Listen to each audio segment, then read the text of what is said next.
Allora, quasi 1.400.000 visualizzazioni e ancora non mi credete. E io ci riprovo. Forse oggi la spezzo. No, non ci sono riuscito. Ma un attimo, mi avete detto di farlo al contrario. Ve lo faccio subito. Devo mettere un ginocchio qui perché sennò si ribalta la sedia.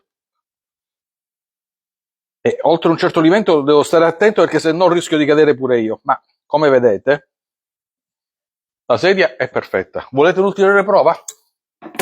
Ecco qua.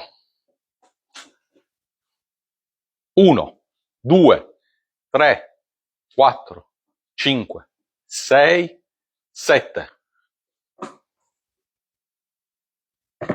La sedia è perfetta. Ah, signori, questi non sono metodi per usare una sedia. Una sedia si usa così. E ci si siede, basta.